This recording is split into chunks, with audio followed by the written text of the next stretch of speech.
الرحمن الرحیم اللہ مالک الملک ذو الجلال والاکرام کا ارشاد عالی شان، یا ایھا الذین آمنوا قوا انفسکم واہلیکم نارا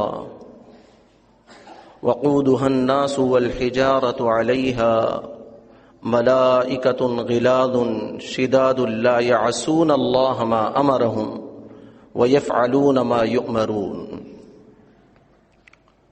سورۃ التحریم، اللہ نے ارشاد فرمایا،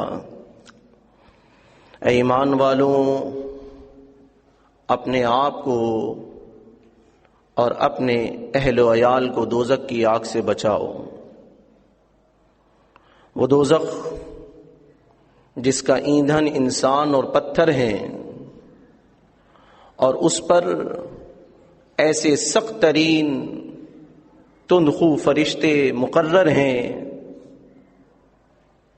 وہ اللہ کے حکم کی تعمیل کرتے ہیں اور اس سے روگردانی نہیں کرتے، بلکہ وہی کرتے ہیں جس کا حکم انہیں دیا جاتا ہے۔ اس آیت مبارکہ میں اللہ رب العالمین نے اہل ایمان، اہل اسلام پر یہ بات لازم کر دی، اس بات کو فرض کر دیا کہ انہیں خود بھی دوزخ سے بچنا ہے اور اپنے اہل و عیال کو بھی دوزخ سے بچانا ہے۔ یعنی اللہ رب العالمین نے ہم پر یہ ذمہ داری عائد کی ہے کہ جو زندگی اللہ نے ہمیں دنیا میں دی ہے، اس کا مقصد یہ ہے کہ دوزخ سے بچا جائے اور اللہ رب العالمین کی جو رحمت ہے، اس کی جو جنت ہے، اس کے حصول کے لیے محنت اور تگدو کی جائے۔ یہ ہو نہیں سکتا کہ ہم تو توحید کے علمبردار ہوں، اللہ کے رسول صلی اللہ علیہ وسلم کی رسالت کا اقرار کرنے والے ہوں، اور آپ کی سنتوں پر عمل کرنے والے ہوں، اور ہم خود تو دیندار ہوں، لیکن ہمارے گھر کا جو معاملہ ہے وہ اس کے برعکس ہو۔ جہنم سے بچنے کا جو طریقہ کار اللہ نے بتایا ہے وہ یہ کہ خود بھی جہنم سے بچنے کی کوشش کرنی ہے اور اپنے اہل و عیال کو بھی بچانا ہے۔ ہم میں عقل مند وہی ہے جو اپنی زندگی کو اللہ رب العالمین کی دی ہوئی نعمت سمجھتے ہوئے گزارے اور اپنی تمام تر عمر میں ان کاموں کے جستجو میں لگا رہے جس کی بنیاد پر اللہ رب العالمین اسے جنت میں داخل کر دے۔ یعنی اسے اپنی آخرت کی فکر ہو، اپنی آخرت کی تڑپ ہو، موت کے بعد کی زندگی جو ابد الآباد زندگی ہے اس کے لیے محنت اور مشقت کرتا ہو۔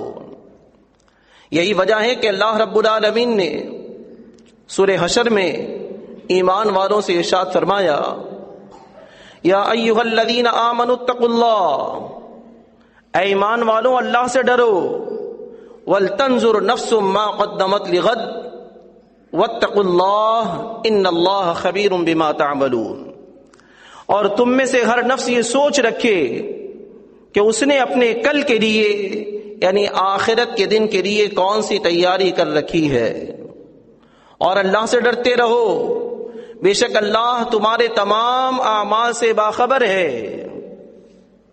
اللہ رب العالمین جانتا ہے کہ ہماری جو زندگی گزر رہی ہے وہ کتنی اللہ رب العالمین کی اطاعت اور اللہ کی فرما برداری میں گزر رہی ہے۔ ہماری جلوت اور ہماری خلوت اللہ رب العالمین سے مخفی نہیں ہے۔ آج ہم اپنے آپ سے پوچھیں کہ کل جو ہمیں اللہ رب العالمین کے پاس حاضر ہونا ہے اس کے لیے کون کون سے اعمال کر رہے ہیں، وہ کون سی چیزیں ہیں جس کو لے کر اللہ رب العالمین کے سامنے ہم حاضر ہوں گے۔ آج ہماری جو محنت ہے، ہماری جو تگودو ہے، ہمارا جو محور ہے وہ یہ کہ کسی طرح دنیا ہمیں مل جائے، اس کی مال و دولت اور عیش و عشرت کے ہم خواہ ہیں۔ یہی وجہ ہے کہ ہمارے بچے بھی ہم سے یہی سیکھتے ہیں۔ آج جب میں خود نماز فجر کے لیے محنت اور تگودو نہیں کروں گا تو کس طرح اپنی اولاد کی تربیت کر سکوں گا؟ جب میں اپنے آرام کو پامال کرنے کو تیار نہیں ہوں تو کس طرح میری اولاد جو ہے اپنے آرام کو پامال کرے گی؟ یہ بات ہمیں سوچنی ہے۔ یہی وجہ ہے کہ اللہ رب العالمین نے تمام لوگوں سے یہ ارشاد فرمایا ہے، کل نفس ذائقۃ الموت، تم میں سے ہر نفس کو موت کا مزہ چکھنا ہے۔ یعنی جو جان اس دنیا میں آئی ہے اس تمام کو اللہ رب العالمین کے سامنے حاضر ہونا ہے۔ وَإِنَّمَا تُوَفَّوْنَ أُجُورَكُمْ يَوْمَ الْقِيَامَةِ، اور قیامت کے دن تمہارے اعمال کا تمہیں پورا پورا بدلہ دیا جائے گا۔ فَمَنْ زُحْزِحَ عَنِ النَّارِ وَأُدْخِلَ الْجَنَّةَ فَقَدْ فَازَ، تو اس دن جو شخص جہنم سے بچا لیا گیا اور جنت میں داخل کر دیا گیا وہ کامیاب ہو گیا۔ اللہ کے نظر میں کامیاب اور کامران کون ہے؟ جو اس دنیا کی زندگی میں اپنی آخرت کی زندگی کو بہتر بنانے کے لیے کوشش کر رہا ہے، جہنم سے بچنے کے لیے کوشش کر رہا ہے۔ لیکن ہم کیا سمجھتے ہیں کہ اس دنیا کے اندر آسائش ہمیں میسر آ جائے، عیش و عشرت کے ساتھ ہم رہیں، ہم یہاں پر مال و دولت خوب کمائیں، خوب ہمارے پاس روپیہ پیسہ ہو، خوب ہمارے پاس ایسی چیزیں میسر آ جائیں جس سے ہم تمام لوگوں کے اندر ہم ممتاز نظر آئیں۔ لیکن اللہ رب العالمین نے کیا فرمایا؟ فَمَنْ زُحْزِحَ عَنِ النَّارِ وَأُدْخِلَ الْجَنَّةَ فَقَدْ فَازَ، اصل کامیاب شخص وہ ہے جو جہنم سے بچا کر جنت کے اندر داخل کر دیا گیا۔ پھر فرمایا وَمَا الْحَيَاةُ الدُّنْيَا إِلَّا مَتَاعُ الْغُرُورِ، اے لوگوں اس بات کو اچھی طرح ذہن نشین کر لو کہ دنیا کا جو فائدہ ہے، دنیا کا جو مال و متاع ہے وہ سوائے دھوکے کے سامان کے اور کچھ نہیں ہے۔ تو اللہ کے بندوں، اللہ رب العالمین نے ہم سے یہی فرمایا ہے، قُوْ أَنفُسَكُمْ، اپنے آپ کو دوزخ کی آگ سے بچاؤ۔ اس دوزخ کی آگ سے بچانے کے لیے ہمیں محنت کرنی ہے اور اپنے اعمال کی اصلاح کرنی ہے۔ اللہ رب العالمین سے دعا ہے اللہ رب العالمین ہمیں اس معاملے میں اس طرح جس طرح کہ اللہ رب العالمین ہمیں اپنا مطیع اور فرما بردار بنانا چاہتا ہے اس طرح بنا دے۔ اقول قولی ھذا لی ولکم استغفر اللہ۔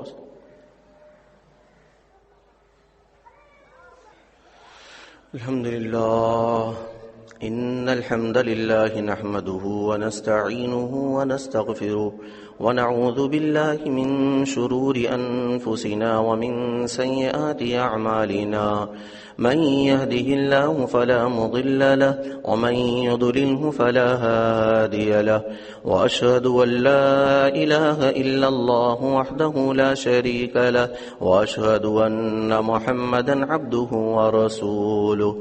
اللهم صل على محمد وعلى آل محمد كما صليت على إبراهيم وعلى آل إبراهيم إنك حميد مجيد۔ اللهم بارك على محمد وعلى آل محمد كما باركت على إبراهيم وعلى آل إبراهيم إنك حميد مجيد۔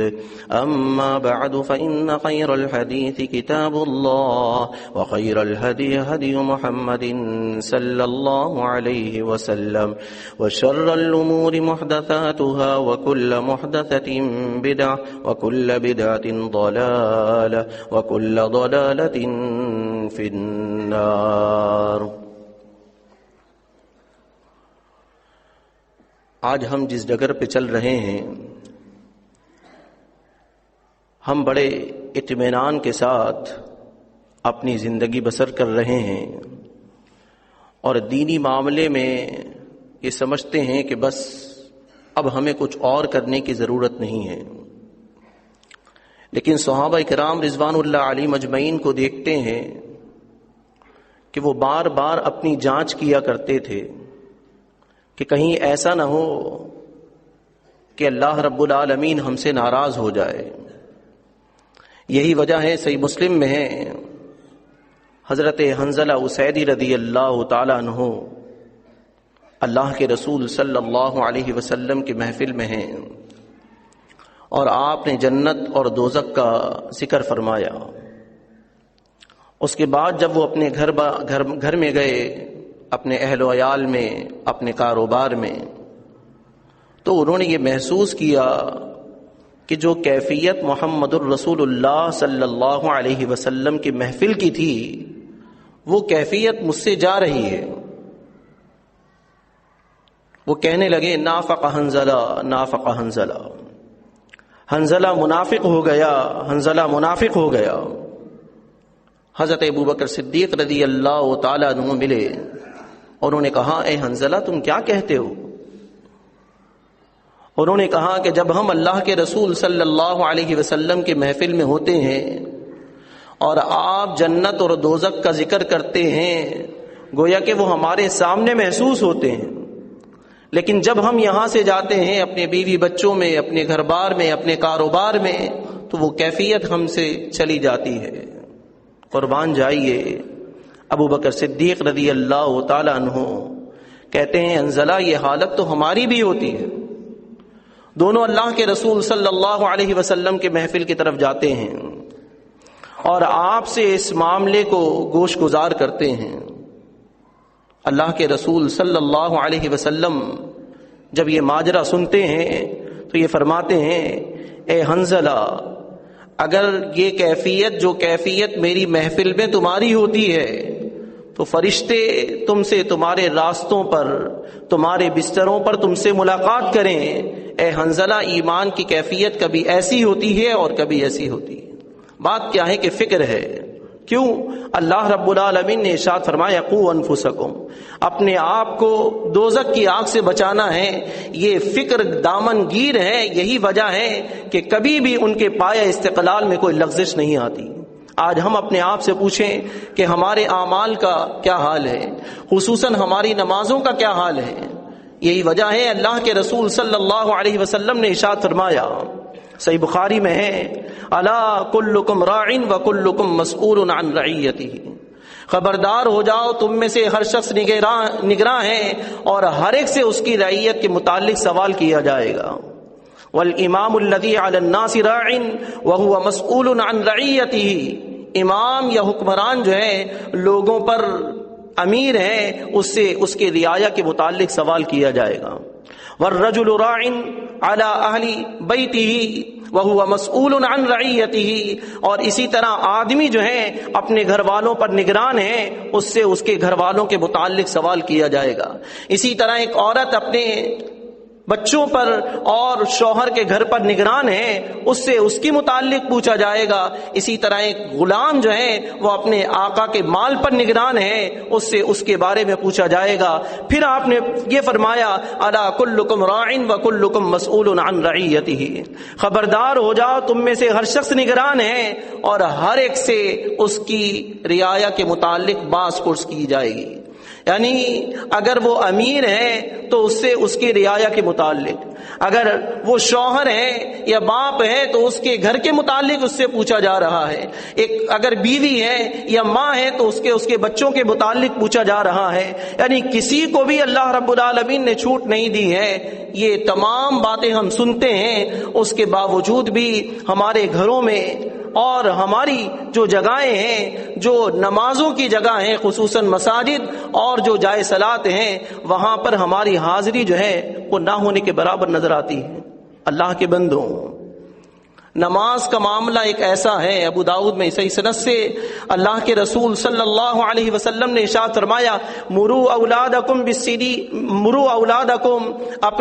بالصلاۃ، اپنی اولاد کو نماز کا حکم دو. وہم ابناء 7 سنین، جب وہ 7 سال کی عمر کو پہنچ جائیں.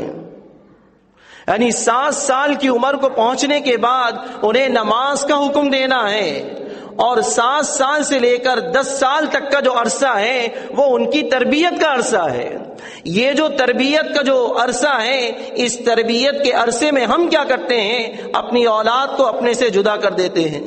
ان کے بچپنے کی وجہ سے، ان کے کھیل کود کی وجہ سے، یا کوئی اور بات جو ہمیں ناگوار گزرتی ہے، یہی وجہ ہے جب وہ 10 سال سے اپنی عمر کو کراس کرتا ہے تو پھر اس کی جو مصروفیت ہیں وہ اللہ رب العالمین کے گھر سے دور ہو جاتی ہیں، دین اسلام سے دور ہو جاتی ہیں، اور ہم یہ فکر کرتے ہیں کہ ہماری اولاد ہم سے کیوں جدا ہو گئی۔ اللہ کے بندوں، جو موقع ہے 10 سال تک کی عمر کا، جو ان کی تربیت کا جو موقع ہے وہ ہم نے گنوا دیا، تو پھر کس طرح وہ آج ہمارے ہاتھ میں آئیں گے؟ تو بہرحال ہمیں یہ فکر کرنی ہے، اللہ رب العالمین نے ہم پر یہ فرض کر دیا کہ خود بھی اور اپنے اہل و عیال کو بھی دوزخ کی آگ سے بچانا ہے۔ یہ نہیں ہو سکتا کہ ہم تو دیندار ہوں لیکن ہماری جو اولاد ہے وہ اس کے برعکس ہو۔ یقیناً اس معاملے میں اللہ رب العالمین ضرور باز پرس کرے گا، تو ہمیں یہ چاہیے کہ ہم اس معاملے میں احساس کریں، خود اگر دیندار ہیں تو اپنی اولاد کی طرف توجہ دیں تاکہ یہ بھی دیندار بن جائیں اور اللہ رب العالمین کی دین اسلام کے لیے سربلندی کا باعث بنے۔ اللہ رب العالمین سے دعا ہے اللہ رب العالمین مجھے بھی اور آپ تمام لوگوں کو ان باتوں پر عمل کرنے کی توفیق عطا فرمائے۔ اقول قولی ھذا لی ولکم استغفر اللہ۔